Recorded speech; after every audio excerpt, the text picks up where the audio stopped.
As I said in previous videos, I got this 1976 Cadillac Eldorado that I'm restoring.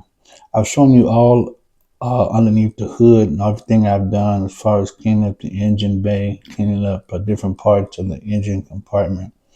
And so if you've seen any other videos, you probably wonder where the hood is at. The hood actually has been sitting underneath the car this whole time. So it's about time for me to take that hood out and reinstall it. So I pulled the hood out. I ripped down the little foam insulation, and I'm going to clean it up, and I'm going to use that same KBS coating that I've used in pretty much every area of the car, from underneath the car, the whole undercarriage. If you saw that video, it was done with the black KBS motor coating, and all of the engine bay area that's black was done with that KBS motor coating. So I got to clean up all these nasty little rust spots. That's what I'm doing here, just cleaning up the whole thing. I actually knocked down some of the rust, put some soap and water, clean it all up before I get ready to actually start painting it.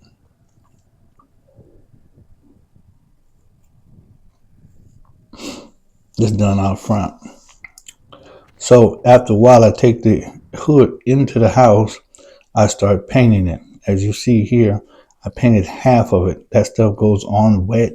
It dries wet. You can see one half done, one half not done.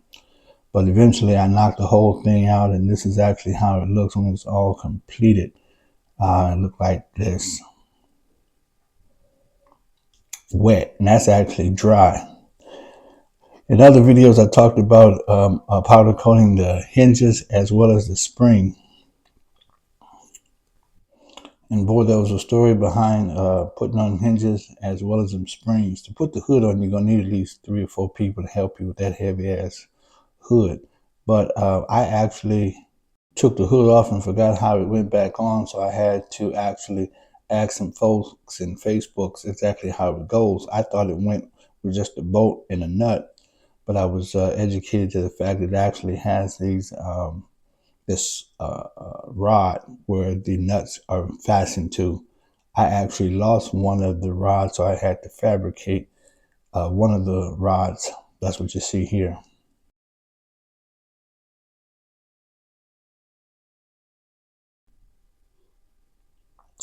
Of course, I painted those bolts just to dress it up a little bit. Had to ask some of the good guys in Facebook about those fillers. I bagged them all up and labeled which side goes to which, but I actually didn't count how many came out from each part. So I had to ask some folks on Facebook in some of the Cadillac groups that I belong to, actually how those go back in. But the real doozy was putting the hinges on, putting the hood on, and then this, since I got the coil spring powder coated, it was extra tight. So the hood wouldn't even go down on the first try. And so I had to take the coils off, tie them to this chain, put this weight on it, and let these coils begin to extend to take some of the tension that was on them as a result of the powder coating. So you're looking at close to 250 pounds bouncing up and down on a chain that's tied to the actual spring, just to loosen the spring up in order to for it to be able to close the hood.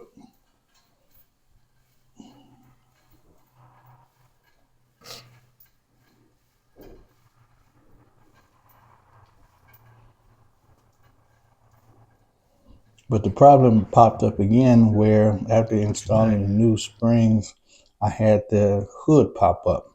Quite puzzling because I thought I had everything right. But then again, I had to ask the good folks at the Facebook group, and they told me I had to do a lot of adjusting to get it just right. And so this was the issue, trying to get the hood to go down and watching it pop up rather than fold down in the back area.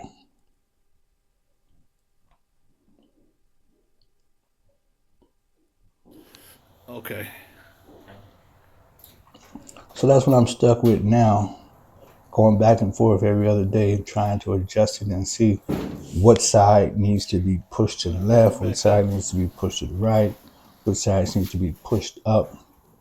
Again, like I said, I always resort to my Facebook group with questions, and someone gives me an answer, or at least a good suggestion on how to get the problem solved.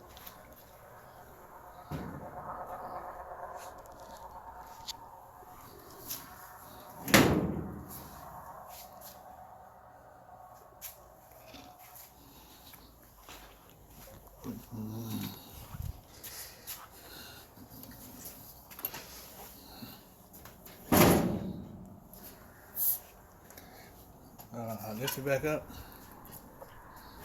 So I guess I will title this video, what the hood, hinges, and coils. It definitely an experience. Thanks for watching.